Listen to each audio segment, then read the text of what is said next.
Hey there, my name is Dan Blank. I want to walk you through my creative success pyramid. This is a model that I use when working with writers, and it's sort of the model that also is this idea of how do we connect some of the specific ways that we find clarity, develop our audience, develop a platform, do a launch, conduct marketing. How do we put this together so that we understand not only what might come first, but how does a specific task like social media or newsletters connect to the bigger vision of what you want in your life as a writer or a creator?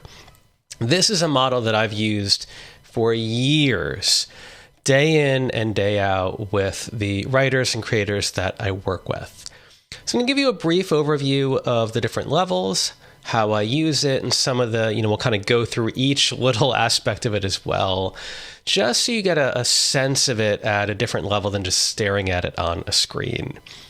So with the pyramid, the idea is that we're starting at the bottom. These are the more foundational elements, and that you work up the pyramid to this ultimate goal. So the ultimate goal, when I think about someone who is writing or launching a book or having any kind of creative career, is this idea that you are living a life that it has fulfillment and growth in what you create, that you feel a sense of satisfaction, that you feel a sense of challenge. And aligned with that is the idea that you're continually getting better at your craft and that you're reaching more people. Often I'll say that I think that art is complete, not just when the creator finishes it, but when it reaches someone, when that person comes to it, comes to your book or your essay or whatever it is that you create, and they bring themselves to it. And what you create and their life experience come together. And that to me is the magic of all writing and all music and all art. So the different phases are kind of labeled here. So we have the first phase is creative clarity. Now, I've always been the art kid, the artist, and I've had this business full-time for many, many years, working full-time with writers 5 days a week. And this whole first level is this idea of creative clarity, is having a sense of knowing what you want to create and why. And there are many parts to that, because all of us can come to a sense of like, oh, I have a book I want to write, or I know what genre I want to write in. But then when we get into details, it can sometimes fall apart a little bit. So the elements I have here are clarity cards. This is something I've written about pretty extensively. Clarity cards is another pyramid process that I have, that really it's this way of how do you sort through all of your responsibilities, all of your goals, and create a model to work from. So you have the clarity card process. Creative action plan is this idea of how do we go from, I have all these ideas, to saying, we're going to start here, then work on this, then work on that. And so much about making progress is often about limiting our scope. And I think we can be very resistant to that as creators, because often we're doing the opposite. We're saying, look at this story, this idea, this connection. Look what it can do. Key messages are really knowing the specific things that you want to say. And if you're a novelist, it's the themes about what you write and why. If you're writing memoir or nonfiction, it could be more specifically topical. And it's really honing those down to knowing these are the 3 or 5 things that I want most, and then this is, the subtopics within them. The bio or about page is always difficult for people, because this is how you describe who you are and what you create and why. And that is always difficult because it's hard to summarize that. And of course, it's hard to write about ourselves. Identifying comparable work is to understand where your work might fit in the marketplace and humanizing that by really putting names and faces to that. Sometimes there are specific needs for this if someone's working on a book proposal, but it can be so relevant in a lot of ways that come above this level of the pyramid. Models for success is often finding people who inspire you. So maybe you're launching a newsletter, you're launching a book, you're starting an Instagram. finding people who use those different channels in ways that you really like. They can help show a path to you of like, oh, I never thought of using it that way. Or I loved when she shared that. Maybe it wouldn't be so bad if I used that. Again, I find it's a wonderful way to humanize something that might otherwise seem scary. Audience personas are the first way that we start thinking about who are you trying to reach? Personas are basically a stand-in for your ideal reader. There's a whole process to create them. And I find that it's an incredibly useful tool because it takes this idea of this massive, vague, distant audience and it turns it into something that you really feel like, oh, you give them a name, you give them a life, and you understand how their internal needs and interests align with what you create. So that's the creative clarity level.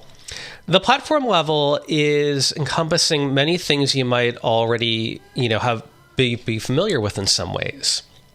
So it could include a website, and that's the idea that someone types your name into a search engine. What do they find? So you might not feel you need a big, expansive website, but answering that question is a part of why a website can be effective. I also see people fall down the website rabbit hole where they spend months and months and loads of money developing this website that feels like them. But the problem is that they've spent all of these resources on something that is a brochure or a postcard. And what they find is it doesn't really connect with people. So I have lots of experience developing websites. I think it's an important tool of your platform, but also not the be-all, end-all. Email newsletters. I've had an email newsletter, weekly email newsletter for 15 years. I'm a big believer in the power of email, and that can be a part of your platform. Blogging is often, to me, related to newsletters. For a lot of people, it can also be something very separate. Podcasting has had an amazing renaissance in the last 10 years. Very powerful tool to either be a guest on a podcast or start one. Social media, there's a lot that we can say about that, whether it's a specific social channel or how you look at how it works together as a system.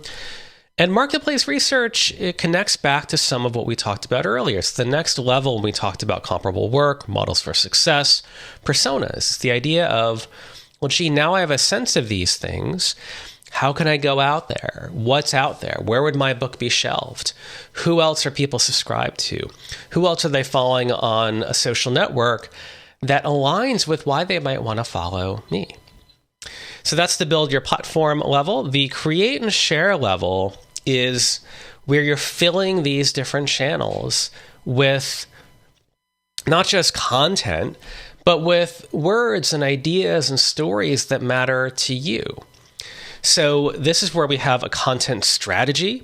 And to me, a content strategy is what takes it from this idea of these disparate places saying, well, I'm trying to update Facebook and Twitter and Instagram and a newsletter, and I'm losing my mind. I don't want another thing to do. Versus one strategy that connects them all. So it's one system.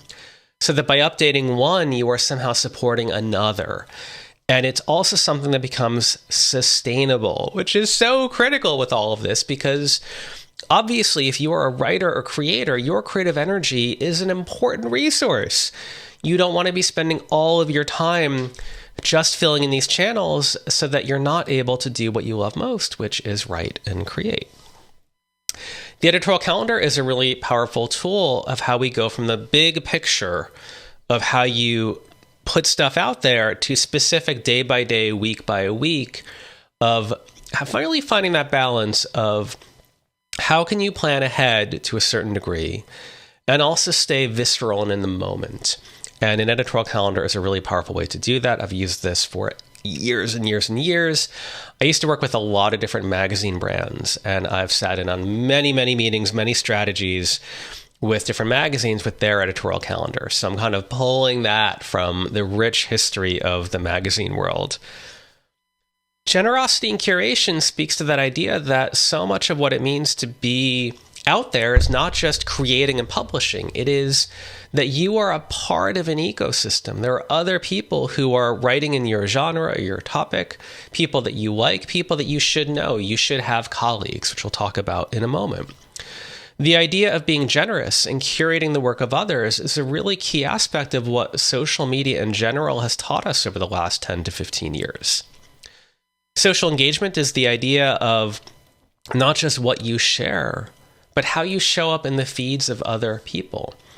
And this, again, is another rabbit hole that we can fall down. And I think that elevating social engagement, coming up with the boundaries that work for you, how to focus your energy there is really critical to make it feel not like an obligation, not like social currency, but like you are truly spending any of that time connecting with people that inspire you, that you want to be supporting. And then core audience outreach is this idea of, again, we're extending from the work we were doing below that, of actually doing direct one-on-one connections with people. These could be readers, comparable authors, conference organizers, speakers, people on social media. And this is an aspect of marketing that I think is so often overlooked. Too often we look at the internet, we think of followers, subscribers, audience with a capital A. And so much of the not only effective work of all of this, but the most fulfilling work of all of this is connecting one-on-one with people. And it is, I can't even express to you how powerful that is. So many examples I try to talk about in my newsletter and blog, and of course I work with clients, but I'll just make that point here. The next phase is the audience outreach phase. So we're kind of taking that, this is the core audience, people that you know, all of that, and now we're extending that. We are starting to look at pitching and approaching people that you might say, oh my goodness, am I really emailing them? Am I really sending them a DM? So this is where we're taking this idea and we're now amplifying it further. And we're moving much closer into this idea of launching, of true marketing, and not just platform development. So here we have different ways of thinking about that. This is in terms of what you write, in terms of identifying where's your ideal audience, where you can find them, who are your colleagues. If you're a writer or a creator and you are really trying to be out there in any way, even as a tiny, tiny hobby, you should have colleagues. The surest way to failure with one's creative work, I think, is to only do it in total isolation. That doesn't mean that you can't write in isolation. I totally understand that the creative process for some people is that isolation. When we talk about publishing, we talk about sharing, we talk about our work reaching people, you should have colleagues. And then this idea of being a part of a community. And these are different aspects of looking at the idea of outreach, of pitching, of just even developing professional relationships. The level here of launch and market your work is where we take things to that level of maybe you're doing a book launch, or maybe you are launching a marketing campaign. And this is the idea of really going, taking things to that next level where you're taking everything from down here and saying, I'm launching a book. What is the right timeline? What are the right actions? What will I do? And almost as importantly, what am I not going to do? With marketing campaigns, it's this idea of how can I focus people on something that is not just meaningful to me, but meaningful to them? And I think the most compelling marketing plans, whether they're around a book launch or not, really takes into account the experience of the reader. And that, to me, is where things become really special, when you're not just thinking about putting out a product, but you're thinking about engaging with people with an experience, with a moment that will matter to them and, of course, matter to you. And then the culmination here of accessing those who reach your ideal readers, that is the culmination of so much of this. It's understanding the marketplace. It's understanding the people there. It's understanding your message. It's developing relationships. It's how all these things come together. And of course, the culmination of this is not just a book goes on sale for $15. It's this idea that you are always, through this work, improving your craft. You're reaching more people and you're finding a sense of fulfillment and creative growth. That is the creative success pyramid. There's so much more that underlies all of this that I couldn't fit on the pyramid because I have to obviously cut it off everywhere. But to me, this outlines a lot of the key levels, how it fits together, and some of the key steps to think about. All right, hope you enjoyed this. Thank you so much. My name again is Dan Blank. You can find more about me at wegrowmedia.com or on Instagram, Twitter, and social media at Dan Blank.